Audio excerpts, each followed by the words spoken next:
This is a short training video about autism-friendly screenings and some of the things you may want to consider when hosting screenings. I'll be back a little later to talk to you about these adjustments, but next you'll hear some stories telling you a little bit more about autism and some of the effects it can have on different people.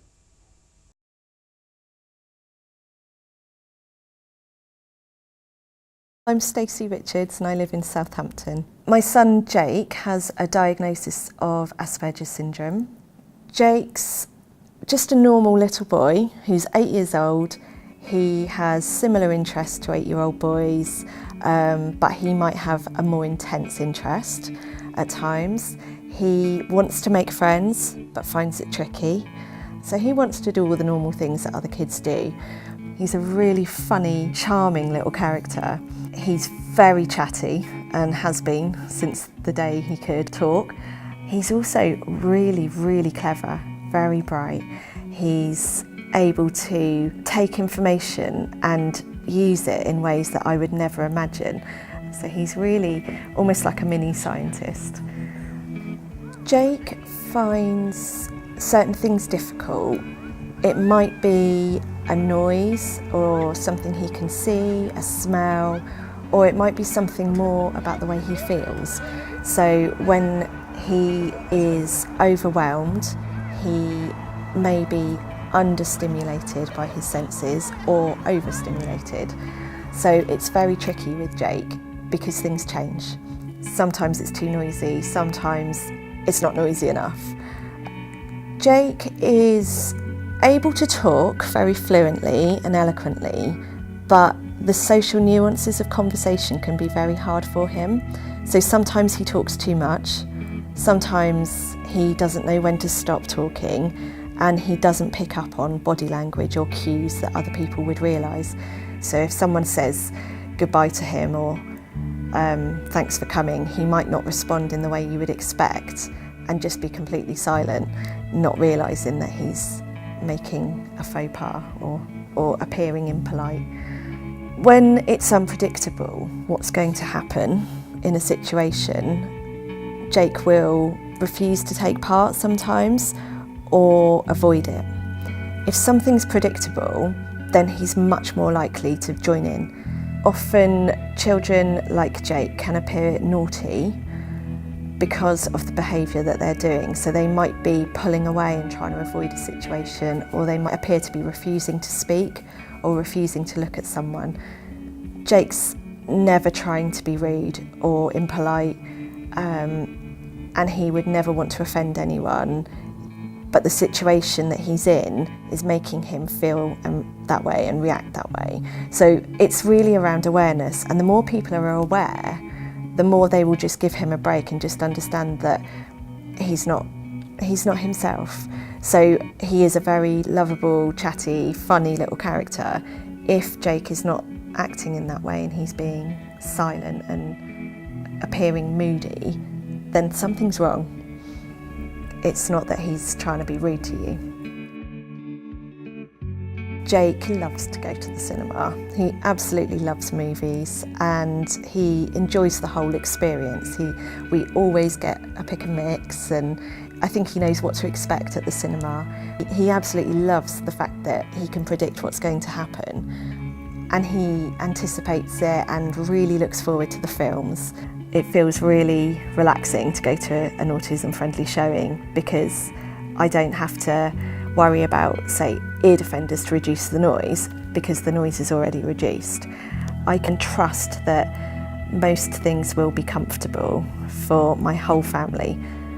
It's really helpful for us when other people know that there might be unusual behaviours or there might be something different going on, and then there's no suspicion that something is wrong. There's no judgment and glances and that sort of thing. When there's an autism-friendly showing, it's predictable and it's set up in a certain way. So I don't have to reassure Jake that it will be okay, this will happen, that will happen. I can just say it's autism-friendly, and he knows that it's going to be comfortable today, it's going to be okay.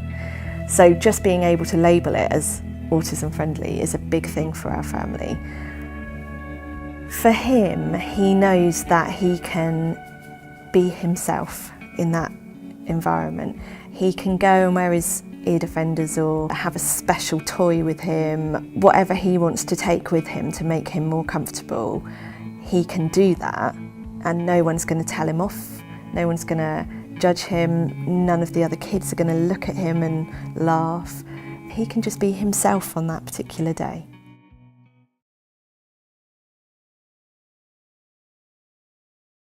My name is Lauren Rebello and I have autism. I was diagnosed at a fairly late age, but I realised after the diagnosis there are many things I did in the past that didn't make sense to me. I didn't understand social norms, I didn't understand why certain things I did seemed weird or off to other people. But I didn't really consider it a bad thing because I was so good at so many subjects. I have my own unique way of seeing the world that no one else can really experience, even other people on the spectrum. Lots of people wouldn't understand why I can sometimes talk and I sometimes can't. But also noises, they're so much louder and colours are so much brighter that sometimes I wondered how other people could cope with it and I couldn't. I'm more aware about the world of autism. I wish there was more awareness for it, but I am glad that I'm now part of this community and that I can maybe understand it a bit better than the average person. The kind of shops that I go into personally aren't very crowded because they aren't the mainstream shops. I like going into comic shops or game shops and they'll just be filled with like a few people all kind of doing their own thing. It's a lot less packed.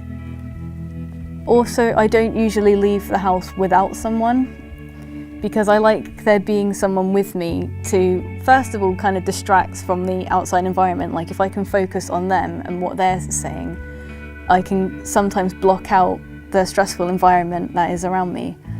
But also in case anything happens, like if I have a meltdown, they're there and they have a rough idea of what to do if that happens. In many ways, autism is an invisible disability.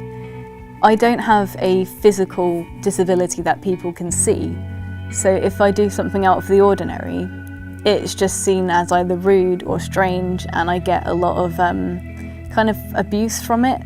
Being autistic isn't as bad as a lot of people make it seem. A lot of the media have kind of put a negative spin on the word. It makes people think that it's worse than it actually is, and it really isn't. It's not always a good thing to fit in. It's a good thing to be doing your own thing because it makes you happy personally. Because a lot of other people will just follow all of the social norms, all the recent trends, just because they're afraid of going outside that. But sometimes being the quote-unquote odd one out is actually better because you are your own unique person. And people might even remember you more for it.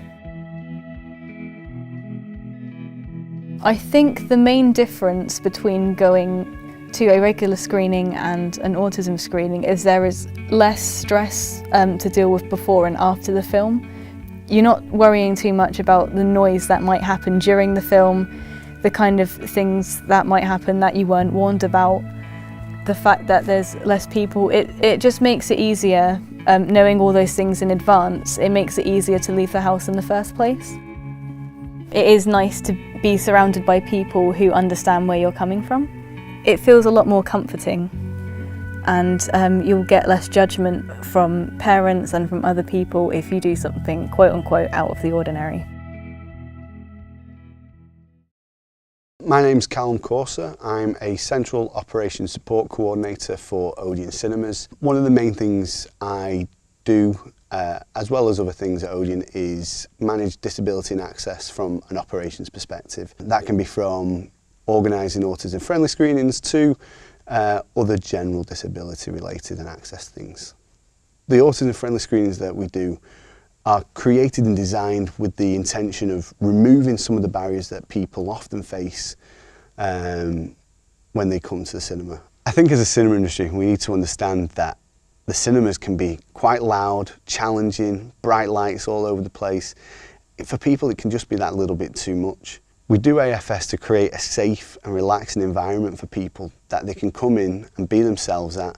There's nobody judging them. Other people in the screening are aware of what's expected, so there's really, a nice place for people to come and experience a day there. Hosting AFS screenings just quite simply makes your business more accessible. It opens up your venues and your products to people who maybe just wouldn't normally come to the cinema.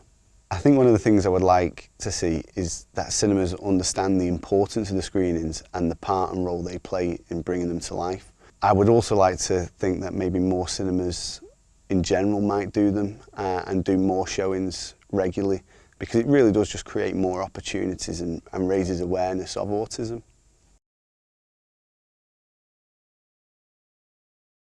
There are a number of adjustments you could make for autism-friendly screenings. Here are some of the most common. Give information in advance. It's really important for people to know as much information as possible in advance. They have plenty of time to prepare. Try and make sure films are programmed at least 4 weeks in advance. Don't fill up all of the seats. Some people with autism find it stressful when places are crowded, so make sure that the cinema screen is not packed. This also means that people can move around if they wish. Start the film on time. It's really important that the film starts at the exact advertised time. People with autism tend to prefer it when things start on time and can find it stressful when they don't. Reduce the sound level. Make sure to check the sound level of the film. A lot of people with autism find loud noises very distressing, so having the sound turned down can make the cinema experience a bit easier for them. Leave the house lights on low. Making the cinema lighter makes it less of an overwhelming sensory experience for people with autism. Hold screenings at quieter times. Arrange the screening for a quieter time of day so that it's not too busy. Allow guests to sit where they want. Some people are very particular about where they sit in the cinema, so don't have allocated seating. Make sure that everyone knows about this in advance as well. Remove all trailers and adverts. Trailers and adverts usually take up a considerable amount of time. Reduce the running time of the screening by going straight to feature. Allow food and drink. People with autism usually know what they like to eat and drink. Allowing them to bring their own food makes it easier for them to stick to their own routine. You could also consider providing containers to minimise rustling packets. Allow toys and devices. There are lots of things that people with autism use to keep themselves calm. Allow them to bring in anything that they might use to do this. These might include electronic devices, teddies, or even blankets. Allow guests to move around the screen and change seats if they want to, as long as it doesn't interfere with the comfort of other people in the auditorium. Use clear signs in the building. An unfamiliar building can be a confusing place, especially if someone experiences sensory overload. Put up signs that clearly point the way to the screen and toilets. Turn off loud noises. Sudden loud noises can be very distressing for people with autism. Make sure anything that makes a noise is turned off. If this isn't possible, then warn guests that they might be loud. Allocate a member of staff. It's good practice to have a member of staff stay in the screen for the start of the film and return for screen checks regularly to make sure everyone is comfortable. Spread the word about your screenings. Think of ways in which you can reach out to local organisations, schools and groups to raise awareness of the benefits of autism-friendly screenings. Autism affects different people in different ways, so don't be afraid to talk to your customers and ask them what they might need. They may not know what you can or can't provide. To recap, please consider the following. Prepare for your screenings by giving information in advance and spreading the word. Remember, don't fill up all of the seats and hold screenings at quieter times. Create the right environment by using clear signs in the building and turning off loud noises. Also, try allocating a member of staff to support the screening. For your screening, remember to start the film on time and remove all adverts and trailers. Continue creating the right environment inside the screen by reducing the sound level and leaving the house lights on low. Don't allocate seating, and remember it's perfectly acceptable for those in the screening to move around. We want everyone to feel comfortable, so allow customers to bring their own food, drink, toys and devices. For more information and to complete the AFS quiz, please visit www.cinemauk.org.uk/AFS quiz.